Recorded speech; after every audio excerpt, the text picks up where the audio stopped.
دیکھو ماشاءاللہ آج آپ کے ہاں قرآن ختم ہوا. یہ قرآن ہے کیا؟ ہم کیوں پڑھتے ہیں، کیوں سنتے ہیں؟ انگریز تو نہیں پڑھتا نہ وہ سنتا ہے. آپ مجھے ایک بات بتاؤ، کوئی چیز ضروری ہو تو انگریز اس کو چھوڑ سکتا ہے؟ اچھا جب ہاں یا نہ میں کچھ سوال پوچھوں تو جواب دینا. ویکسین بہت ضروری تھی نا کورونا کی، سب سے پہلے کس نے لگائی؟ انگریز نے. ایجاد کس نے کی؟ انگریز نے. اچھا جی، سفر انسان کے لیے مشکل ہو گیا تھا تو ٹرین کا ایجاد ہونا ضروری تھا، ضروری کام تھا نا، تو کس نے ایجاد کی ہے؟ انگریز نے. اور وہ جو ہمارے یہاں پٹریاں بچھا کے گئے اب تک ہم نے انہی پہ گزارا کیا ہوا ہے. تو سارے ضروری کام تو وہ کرتا ہے انگریز. ہواؤں میں انسان کے لیے اڑنا بہت ضروری تھا، آبادی بڑھ گئی تھی تو سفر کو آسان بنانا تھا، تو اس کے لیے ہوائی جہاز بہت ضروری تھا، تو یہ ضروری کام تھا. تو اس میں پہل کس نے کی ہے؟ انگریز نے. اور اس نے کر کے دکھایا. آپ جہاز بھی وہی بناتے ہیں. جو لوگ معذرت کے ساتھ، ایک عمر کے بعد انسان گنجا ہونا شروع ہو جاتا ہے، سر پہ بال لگوانا بہت ضروری ہے. آج کل ہیئر ٹرانسپلانٹیشن کا عمل ہو رہا ہے. یہ ایجاد کس نے کیا؟ بولو نا. انگریز نے. یہ ابھی ہماری ایجاد نہیں ہے. تو ہر ضروری کام کون کر رہا ہے؟ انگریز. سوال پیدا ہوتا ہے اگر قرآن ہمارے لیے اتنا ضروری ہے تو اس کو انگریز کو اس میں آگے ہونا چاہیے تھا نا. کیا خیال ہے بھائی؟ کسی ضروری کام میں ہم آگے نہیں ہیں. تراویح میں اللہ کا شکر ہے ہم کہاں ہوتے ہیں؟ کسی حد تک آگے ہوتے ہیں. یہ اللہ کا فضل ہے. تو کیا ہے قرآن میں ایسا جو ہے بہت ضروری لیکن انگریز کی اس کی طرف توجہ نہیں ہے؟ یہ سوال پیدا ہوتا ہے کہ نہیں ہوتا؟ یا تو معاذ اللہ نقل کفر، کفر نباشت، قرآن ضروری ہے ہی نہیں. اگر ضروری ہوتا تو انگریز اس میں ہم سے آگے ہوتا. یا تو قرآن ضروری نہیں ہے تو پھر ہم کیوں پڑھیں بھائی؟ ہم تراویح میں کیوں سنیں؟ اپنے بچوں کو کیوں پڑھائیں؟ اور بات بات پہ قرآن کی قسمیں کیوں اٹھوائیں ہم؟ یا قرآن ضروری ہے تو کیوں ضروری ہے؟ کیا ہے اس میں ایسی بات جو ہمیں دوسری کتابوں میں نہیں ملتی؟ تو آج میں تھوڑا سا اس پہ روشنی ڈالوں گا کہ میرے اور آپ کے لیے قرآن پڑھنا، سمجھنا اور اس پر عمل کرنا کیوں ضروری ہے. سمجھتے ہو کہ نہیں سمجھتے بھائی؟ بات اصل میں یہ ہے، دیکھو انگریز ہے کافر. پٹھان لوگ کہتے ہیں کافر کا بچہ. صحیح ہے نا؟ کسی کو طنز کرنا ہوتا ہے نا، کیا کہتے ہیں؟ کافر کا بچہ. تو وہ غیر مسلم ہے. وہ کہتا ہے جو کچھ ہے یہ دنیا ہے. جو کچھ ہے وہ کیا ہے؟ وہ کہتا ہے موت کے بعد زندگی نہیں ہے. ہم مر کے مٹی ہو کے، سینٹنس مکمل کر لیا کریں نا، ہم مر کے مٹی ہو کے ختم ہو جاتے ہیں. لہذا جب دنیا ہی سب کچھ ہے تو اس میں جتنا آگے جا سکتے ہو آگے جاؤ. جو اس دنیا میں آگے نہیں بڑھا وہ ہے ناکام. وہ کیا کہلائے گا؟ ناکام. سکسیس کی ڈیفینیشن انگریز کے نزدیک یہ ہے، آپ کی صحت اچھی ہو، آپ کی جیب میں پیسے ہوں، آپ کی عزت ہو. یہ تین چیزیں جس میں پائی جائیں گی وہ ایک سکسیسفل انسان، بولو، کہلائے گا. قرآن کہتا ہے یہ ڈیفینیشن غلط ہے. سکسیس ہونے کی یہ ڈیفینیشن کیا ہے؟ بولو نا. غلط ہے. قرآن نہیں مانتا اس کو. قرآن کہتا ہے قارون کے پاس پیسہ بل گیٹ سے بھی زیادہ تھا. قارون کی صحت اتنی اچھی تھی آج کل اتنی ہو نہیں سکتی، اور اس کی عزت بھی اتنی تھی کہ جب وہ جاہو جلال کے ساتھ نکلا کرتا تھا نا اپنی سواریوں کے پروٹوکول کے ساتھ، تو لوگ اسے دیکھ کے کہتے تھے یا لیت لنا مثل ما اوتی قارون، کاش ہمیں وہ کچھ ملتا جو کس کو ملا ہے؟ قارون کو. جو غریب لوگ تھے نا، ہم جیسے، یعنی ہم جیسے سے مراد ہم پاکستانی ہو جیسے بے روزگار، جو پیٹرول کے ترسے ہوئے اور پتہ نہیں کیا کیا چیزیں ابھی مہنگی ہونے والی ہیں. یعنی مہنگائی میں چینی شارٹ ہوتی ہے، پیٹرول شارٹ ہوتا ہے، اب بیویاں بھی شارٹ ہونے لگی ہیں. میرے پاس آتے ہیں نا کیس، میں بے روزگار ہو گیا تو بیگم نے کورٹ سے کھلا لے کے چلی گئی.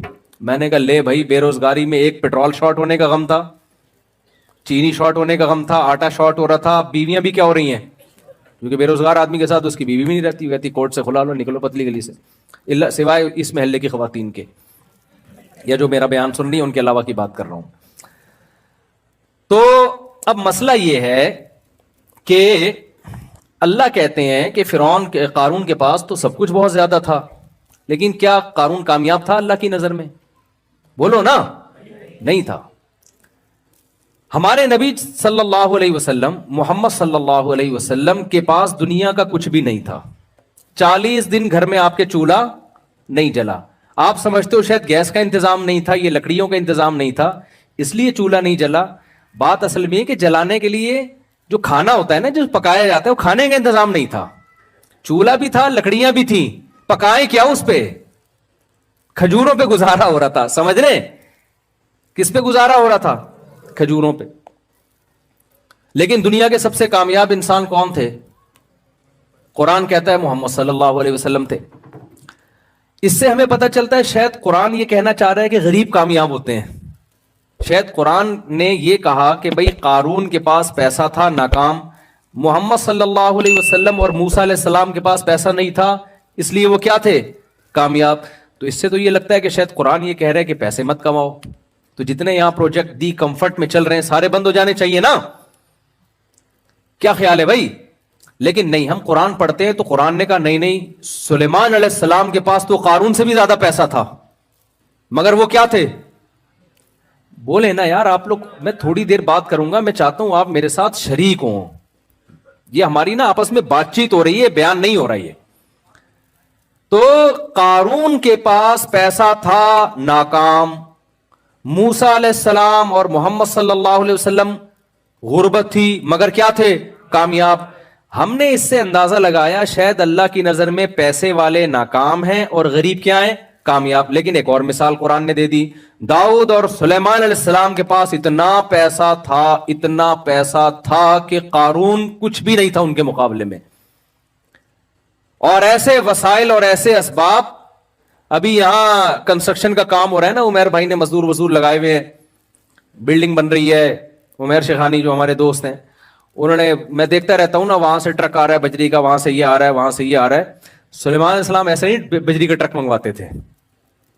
سلیمان علیہ السلام کو جب کوئی تعمیراتی کام کروانا ہوتا نا, تو قرآن کہتا ہے جنات کو حکم دیتے. سلیمان علیہ السلام کو نا ملکہ سبا کا تخت چاہیے تھا, عمیر شیخانی صاحب کو چاہیے ہوتا تو کیسے منگواتے؟ وہ ٹرک بھیجتے, ہوائی جہاز جاتے, بحری جہاز جاتے, اور پتہ نہیں کیا کیا ہوتا, پھر 2-3 نٹ بولٹ مل جاتے. اس سے زیادہ اس تخت سے کچھ نہیں ملنے والا تھا. وہ کروڑوں روپے کا, اربوں خربوں روپے کا تخت تھا. سلیمان علیہ السلام نے کہا ایکم یاتینی بعرشھا قبل ان یاتونی مسلمین. جنات سے کہا کہ کون ملکہ سبا کا تخت 2 منٹ میں یہاں اٹھا کے لے آئے گا.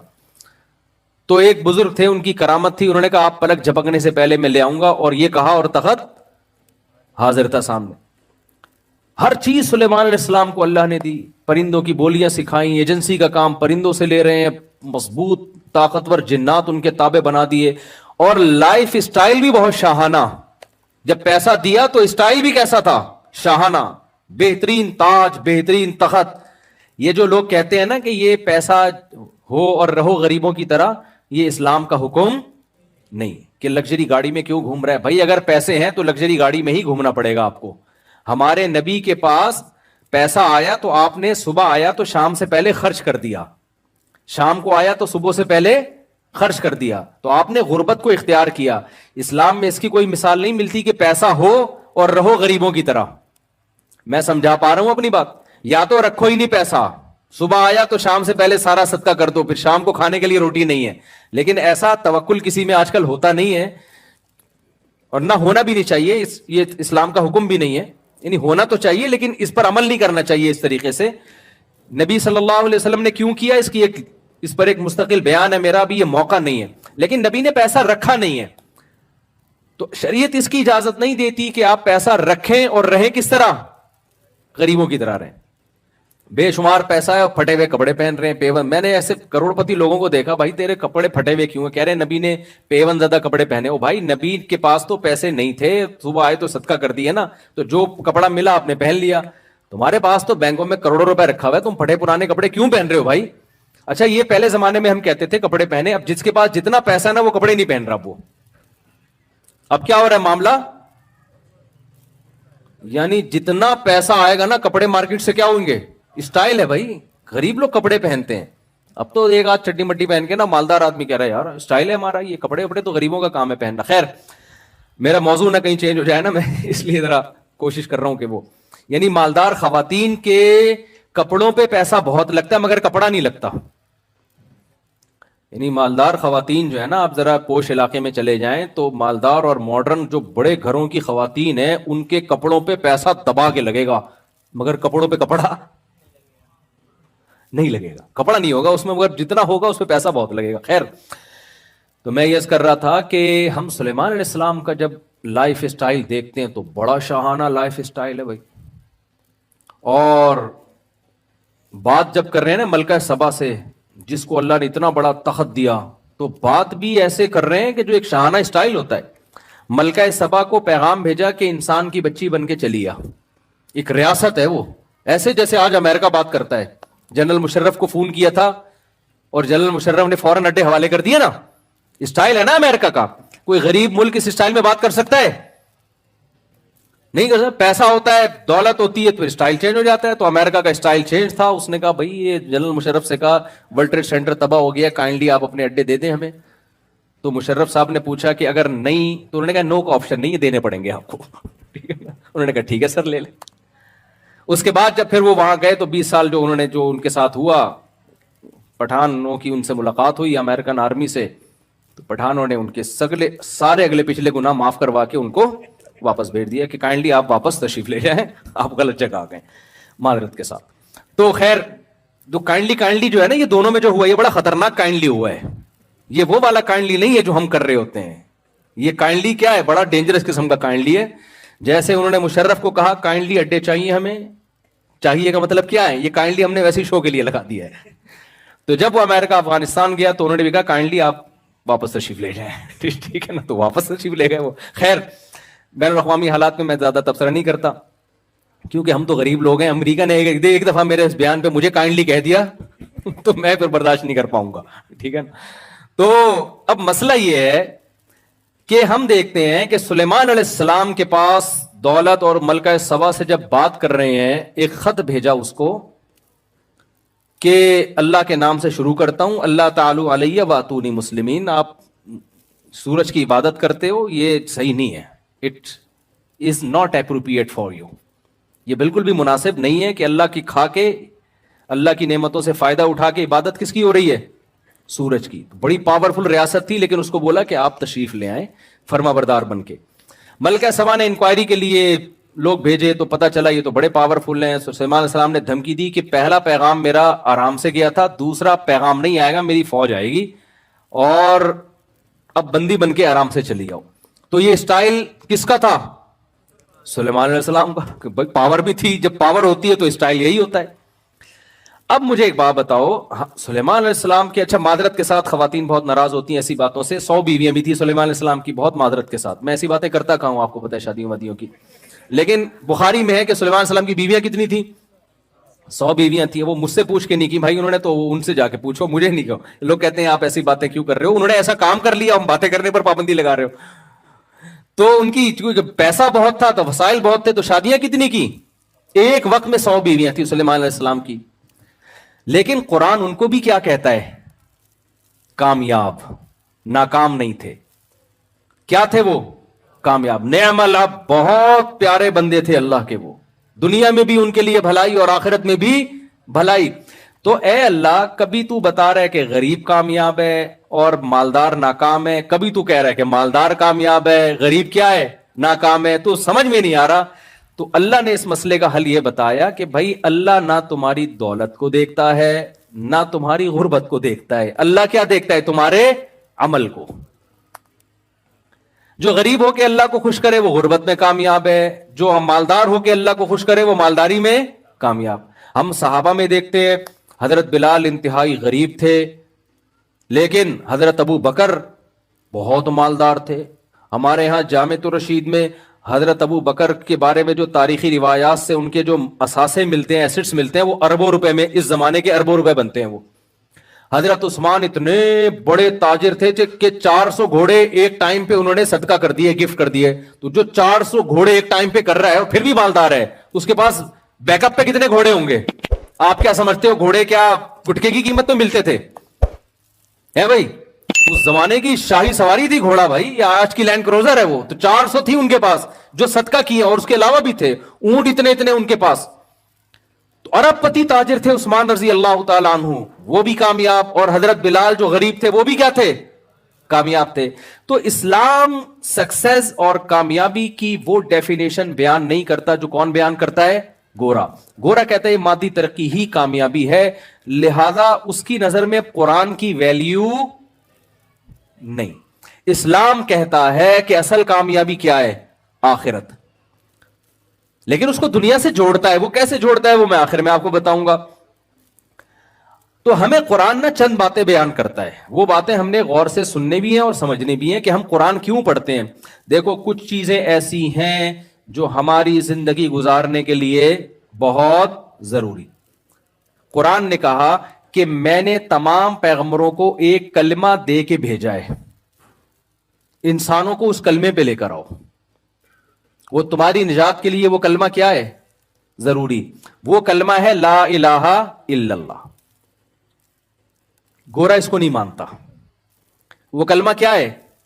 لا الہ الا اللہ. اس لا الہ الا اللہ میں 4 نظریات ہیں جن پہ ہم اقرار کر رہے ہیں. نمبر 1, اس کا سادہ سادہ ترجمہ کیا ہے؟ اللہ کے سوا کوئی عبادت کے لائق نہیں ہے. اس میں پہلا ہم نے یہ اقرار کر لیا کہ یہ کائنات خود سے نہیں بنی ہے, اس کو کسی نے بنایا ہے. کوئی اگر یہ کہتا ہو کہ یہ کائنات خود بخود بنی ہے, وہ لا الہ الا اللہ پڑھے گا؟ وہ تو کہے جب ہے ہی نہیں تو پھر الہ ہی نہیں ہے. جب الہ ہی نہیں ہے تو اللہ کا اس کا نام تو پہلے تو مانو گے تو پھر اس کے بعد اس کو نام دو گے نا. ہم نے مان لیا کہ اس کائنات کو کسی نے پیدا کیا ہے, یہ خود سے نہیں بنی. میں بار بار مثالیں دیتا ہوں. ڈیجیٹل کیمرے کی مثال اکثر میں دیتا ہوں کیونکہ ہمارے ہاں جامعہ رشید میں کچھ سائنٹسٹ آئے تھے, انہوں نے ہمیں بتایا کہ ڈیجیٹل کیمرہ ایجاد کیسے ہوا. انہوں نے بتایا کہ جی یہ ریز آتی ہیں, یوں آتی ہیں, وغیرہ وغیرہ جو بھی ہوتا ہے. میں کچھ یونیورسٹی میں لیکچرار تو ہوں نہیں. انہوں نے بتایا کہ یہ ڈیجیٹل کیمرہ پورا انسانی آنکھ کی کاپی ہے. یعنی سائنسدانوں کی یہ ایجاد نہیں ہے. ایجاد کہتے ہیں عدم سے وجود میں لانا. یہ فرسٹ کاپی ہے. یہ کیا ہے؟ جیسے جاپان ایک موبائل ایجاد کرتا ہے, کوریا ایجاد کرتا ہے, چائنا فورن مارکیٹ میں کیا لے آتا ہے؟ کاپی لے آتا ہے. وہ ہے نا کہ امریکہ نے ایک سوئی ایجاد کی اور دعویٰ کیا کہ اس سے باریک کوئی سوئی بنا کے دکھائے. جاپان نے کہا ایسی کی تیسی, یار تم ٹیکنالوجی میں ہمیں چیلنج کر رہے ہو, تم بول رہے اس سے باریک سوئی. جاپان نے اس میں سوراخ کر کے دکھا دیا. اس سے باریک تو دور کی بات, اسی میں سوراخ کر کے دکھا دیا. امریکہ حیران, ابے یار تو ہم سے بھی بڑے فنٹر نکلے. پاکستانی آپ کو پتا ہے کسی سے پیچھے نہیں رہتا. پاکستانی نے چیلنج قبول کیا, اس پہ میڈ ان پاکستان لکھ کے دکھا دیا. یعنی اتنی باریک سوئی پہ لکھ کے دکھا دیا. یار لکھا کیا ہے؟ Made in Pakistan. تو اب آپ مجھے بتاؤ, اوریجنل بنانا مشکل ہے یا کاپی؟ اوریجنل مشکل ہے. کاپی اوریجنل جیسی نہیں ہوتی. اوریجنل جب موبائل بنا تھا تو لاکھوں کروڑوں سال بعد جا کے بنا ہے نا. آدم علیہ السلام تو پتہ نہیں کب سے آئے ہوئے تھے. ترقی کرتے کرتے کرتے کرتے کرتے کرتے ایک سائنسدان مرا, اس نے اپنی نالج آگے پارسل کی, اس نے پھر آگے پارسل کی, تھوڑی سی مزید ترقی ہوتے ہوتے ہوتے ہوتے بندر کی دم غائب ہو رہی ہے ڈارون کے مطابق, اور ہماری ترقی انتہا کو پہنچ رہی ہے. تو بندر کی کوئی دم غائب نہیں ہوئی ہے, یہ میں بتا دوں آپ کو. بندر جیسا کروڑوں سال پہلے تھا آج بھی ویسا ہی ہے, اور انسان جیسا لاکھوں سال پہلے تھا آج بھی ویسا ہی ہے. میں سائنسدانوں سے کہتا ہوں اگر ہم بندر تھے, دم کہاں ہے ہماری؟ یا تو ہمیں دم چاہیے یا دم کے پیسے چاہیے ہمیں. صحیح بات ہے نا یار, کیا بات ہے, پورا پارٹی آپ نے غائب کر دیا ہمارا یار. تو نہ دم دے رہے ہو نہ دم کے پیسے دے رہے ہو. تو خیر میں یہ آپ سے عرض کر رہا تھا, میری سپیڈ تھوڑی تیز ہے تاکہ جلدی بیان ختم ہو جائے. تو میں یہ عرض کر رہا تھا آپ سے کہ دیکھو یہ جو ڈیجیٹل کیمرہ ہے یہ انسانی آنکھ کی کاپی ہے. یہ میں اپنی طرف سے نہیں کہہ رہا, میں نے سائنسدانوں سے سنا ہے, جو یہیں کے سائنسدان ہیں لیکن انہی کو پڑھا ہوا ہے انہوں نے.